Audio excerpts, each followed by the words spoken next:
Rail world کے معزز دوستو، قیامت سورہ اسرافیل کی اس خوفناک چیخ کا نام ہے جس سے پوری کائنات میں زلزلہ آ جائے گا۔ اس ہمہ گیر زلزلے کے ابتدائی جھٹکوں سے ہی دہشت زدہ ہو کر دودھ پلانے والی مائیں اپنے دودھ پیتے بچوں کو بھول جائیں گی۔ حاملہ عورتوں کے حمل ساکت ہو جائیں گے۔ اس چیخ اور زلزلے کی شدت دم بدم بڑھتی جائے گی جس سے تمام انسان اور جانور مرنا شروع ہو جائیں گے، یہاں تک کہ زمین و آسمان میں کوئی جاندار زندہ نہیں بچے گا۔ زمین پھٹ پڑے گی، پہاڑ دھنکی ہوئی روئی کی طرح اڑتے پھریں گے، ستارے اور سیارے ٹوٹ ٹوٹ کر گر پڑیں گے اور پوری کائنات موت کی آغوش میں چلی جائے گی۔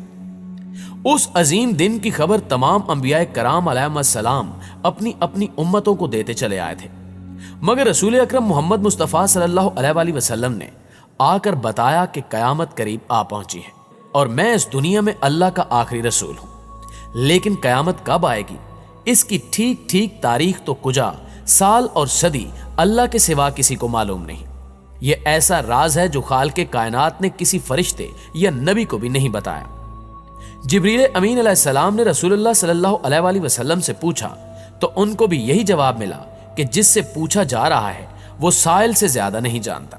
لیکن جناب جبرائیل علیہ السلام کے اصرار پر آپ نے قیامت کی چند نشانیاں بتائیں اور فرمایا کہ جب دیکھو یہ علامات پوری ہو چکی ہیں تو سمجھ جانا کہ قیامت کا وقت آ چکا ہے۔ انہی علامات میں سے ایک بڑی علامت دریائے فرات سے سونے کا پہاڑ نکلنا ہے۔ آپ صلی اللہ علیہ وآلہ وسلم نے فرمایا کہ قیامت قائم نہ ہوگی یہاں تک کہ دریائے فرات سے پانی ہٹ کر سونے کا ایک پہاڑ نکل آئے۔ لوگ اسے حاصل کرنے کے لیے ایک دوسرے سے لڑیں گے، حتیٰ کہ ہر 100 میں سے 99 آدمی قتل ہو جائیں گے، اور ان میں سے ہر ایک آدمی یہی کہتا ہوگا کہ شاید میں ہی وہ نجات پانے والا آدمی بن جاؤں۔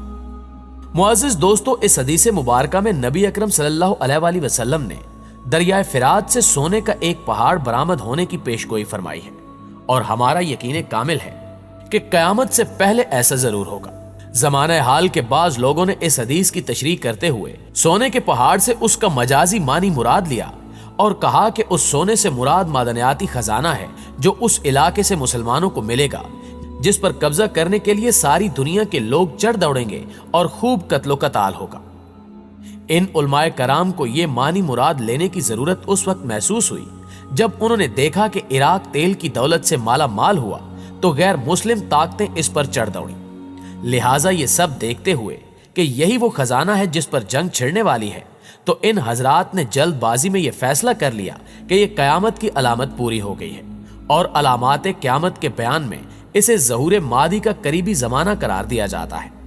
لہٰذا وہ یہ بھی کہنے لگے کہ ان قریب امام مہدی علیہ السلام کا ظہور ہوا چاہتا ہے، جبکہ دوسری جانب علماء کرام کی اکثریت کا کہنا ہے کہ یہ فیصلہ انہوں نے بعض شخصیات سے متاثر ہو کر کیا جو کہ بالکل بھی حقیقت پر مبنی نہیں ہے، کیونکہ صحیح بخاری اور صحیح مسلم کی دستیاب شروع میں کہیں بھی اس حدیث کا مجازی معنی مراد لینے کا ذکر موجود نہیں، اور مجازی معنی مراد لینے کی ضرورت اس وقت پیش آتی ہے جب معنی حقیقی مراد لینا ممکن نہ رہے۔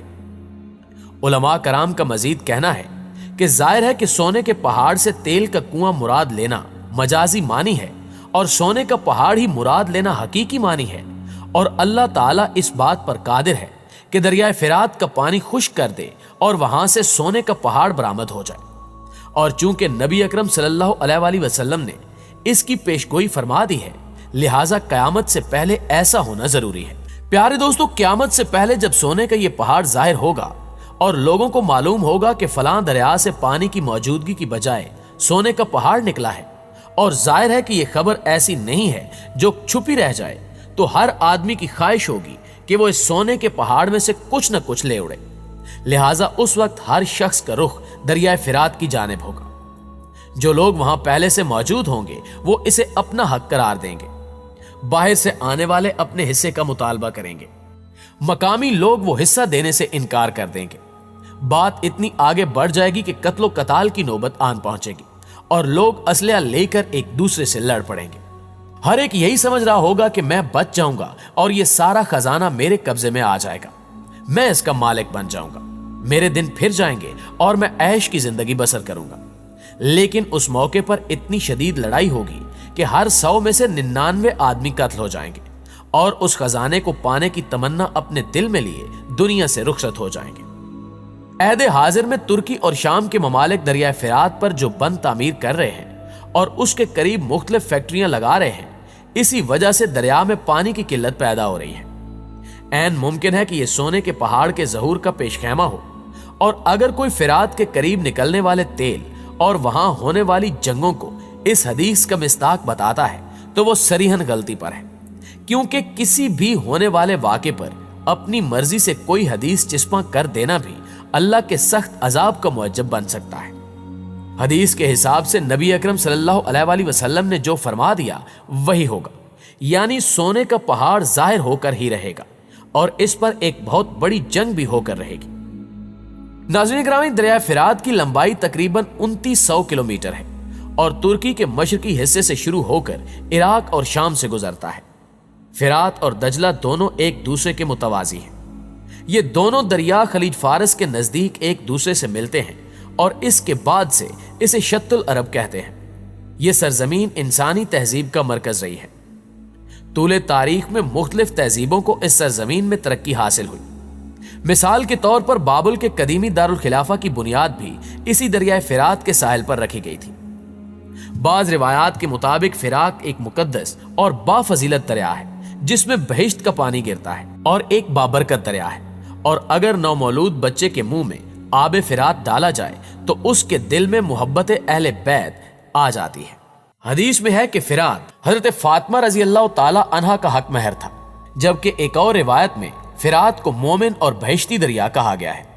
اس کے علاوہ عاشورہ کا واقعہ، یعنی حضرت امام حسین علیہ السلام اور ان کے رفقا کو شہید کرنے کا واقعہ بھی دریائے فرات سے نکالی گئی ایک نہر کے کنارے پیش آیا، جسے نہر القمہ کہا جاتا ہے۔ سن 61 ہجری محرم کے مہینے میں عبید اللہ بن زیاد کی فوج نے امام حسین علیہ السلام اور آپ کے ساتھیوں کا کربلا کی سرزمین پر محاصرہ کیا اور امام حسین علیہ السلام اور آپ کے لشکر پر پانی بند کر دیا۔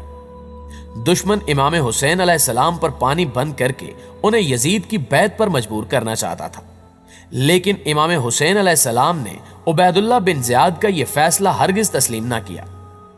جناب عباس بن علی علیہ السلام، جو کہ پیاسے بچوں کے لیے پانی لینے گئے تھے، آپ کو بھی دریائے فرات کے کنارے شہید کر دیا گیا۔ شیعہ مذہب کے مطابق آب فرات بھی خاک کربلا کی طرح واقع عاشورہ کا حصہ ہے، اس لیے اہل تشیع نو مولود بچے کے منہ میں تبرک کے طور پر خاک کربلا یا آب فرات ڈالتے ہیں۔ ناظرین گرامی، فرات بین النہرین یعنی میسوپوٹیمیا کو تشکیل دینے والے دو دریاؤں میں سے ایک ہے۔ دوسرے دریا کا نام، جیسا کہ ہم نے بتایا، کہ دجلہ ہے۔ بین النہرین عراق میں دریائے دجلہ اور دریائے فرات کے درمیان واقع علاقے کو کہتے ہیں، جہاں دنیا کی قدیم ترین تہذیبوں مثلاً آکادی، اشوری اور بابل وغیرہ نے جنم لیا۔ یہ 6000 سال قبل مسیح سے بھی زیادہ پرانی ہے۔ دریائے فرات تقریباً 2780 کلومیٹر یا 1730 میل طویل ہے۔ یہ دو شاخوں کارا مغربی فرات اور مراد مشرقی فرات سے مل کر تشکیل پاتا ہے۔ جنوبی عراق کے شہر بصرہ کے شمال میں دریائے فرات دریائے دجلہ میں گرتے ہوئے شط العرب نامی ڈیلٹا بناتا ہے اور دونوں دریا خلیج فارس میں گرتے ہیں۔ اس وسیع ڈیلٹا کے باعث اب یہ ایک بہت بڑے دلدلی علاقے کی صورت اختیار کر گیا ہے۔ اب یہی وہ تاریخی دریا ہوگا جس سے قیامت کے قریب سونے کا پہاڑ نکلے گا، اور نبی اکرم محمد صلی اللہ علیہ وآلہ وسلم کی ہدایت کے مطابق اگر کسی شخص کو اس خزانے میں سے کچھ لینے کا موقع مل بھی جائے تو اس میں سے کچھ نہ لے، کیونکہ اس سونے میں کیا برکت ہوگی جس پر اتنے لوگوں کا خون ہو۔ اکثر محدثین کی رائے یہ ہے کہ یہ علامت ابھی پوری نہیں ہوئی ہے اور ظہور امام مہدی کے قریبی زمانے میں یہ علامت ظاہر ہوگی۔ جی تو معزز دوستو، آپ کی رائے اس بارے میں کیا کہتی ہے؟ کمنٹ کر کے ہمارے ساتھ شیئر ضرور کیجیے گا۔ اگر ویڈیو اچھی لگے تو اسے لائک کرتے ہوئے اپنے دیگر دوستوں کے ساتھ شیئر ضرور کر دیں۔ انشاءاللہ آپ سے ملاقات ہوتی ہے اگلی ویڈیو میں، تب تک اپنا اور اپنے پیاروں کا ڈھیر سارا خیال رکھیے گا۔ اللہ نگہبان۔